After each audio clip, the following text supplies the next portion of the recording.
Rising 200 meters abruptly from the surrounding plain, lying between Anuradhapura and Polonnaruwa, Sigiriya or the Lion Rock at first seems a geological phenomenon. Today it is a monument to a crime and a treasure house of rare art all in one, with the spirit of once upon a time hovering over it.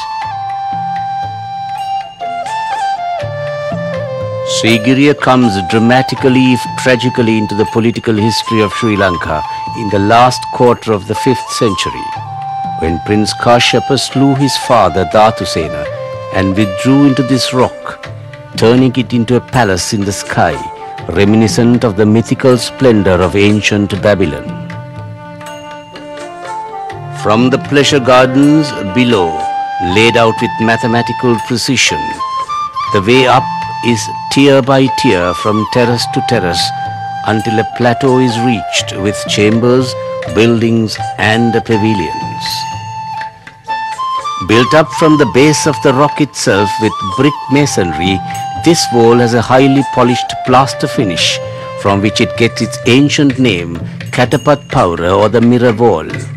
On this polished surface, generations of visitors inscribe their thoughts and feelings in verse. Here begins the Lion Staircase, one of Sigiriya's most dramatic features. 2 colossal paws are all that remains of a gigantic lion face made out of brick and plaster, which would have gazed northwards once upon a time.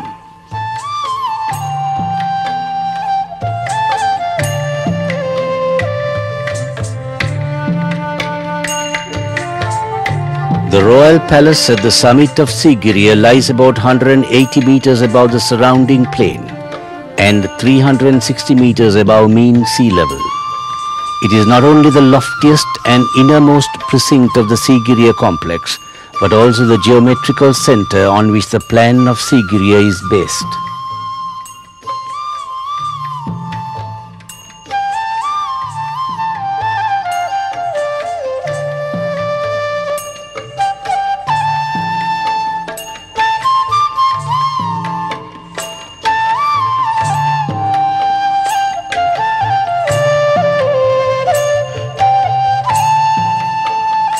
Most poems on the mirror wall at Sigiri are about these lovely damsels on a series of frescoes done in a depression on the rock. These are surviving fragments of an immense backdrop of paintings that once extended in a wide band across the western face of the rock.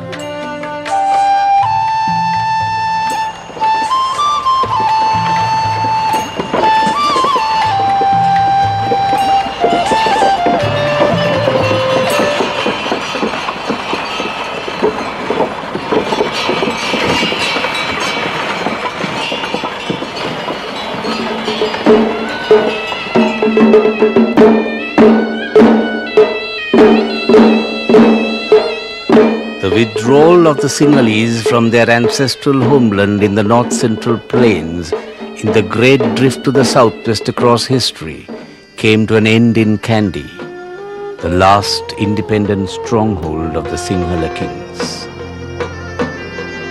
The tooth relic of the Buddha, first brought to Sri Lanka during the Anuradhapura period by a prince and princess from Kalinga, had by now become the palladium of royal power. And wherever the king resided, there was built a temple of the tooth. Thus the sacred tooth came to reside in Kandy, when in the 17th century, Vimala Dharmasurya declared himself king of the central kingdom of Kanda Udarata.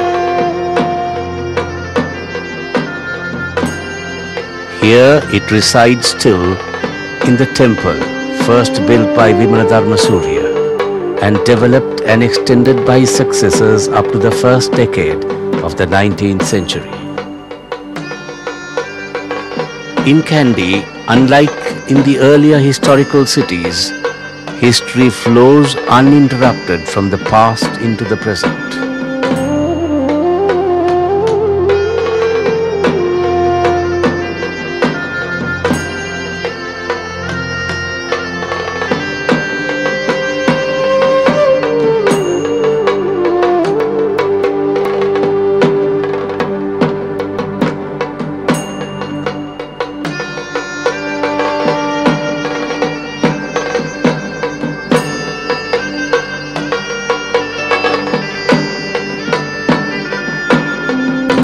South Indian influence, first appearing in Polonnaruwa in the 11th century, has been assimilated over the centuries.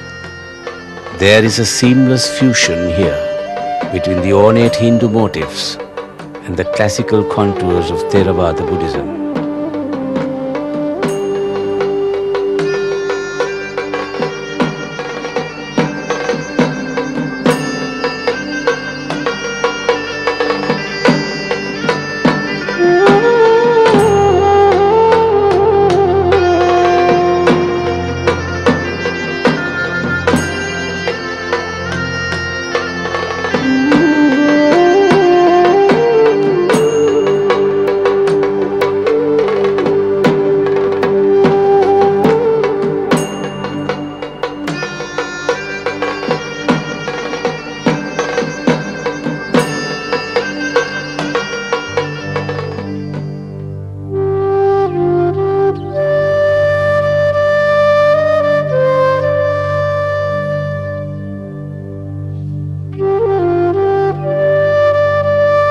In Kandy, where past meets the present, there is to be found a fine synthesis of all the socio-cultural strands that flow through 2,500 years of Sri Lankan history.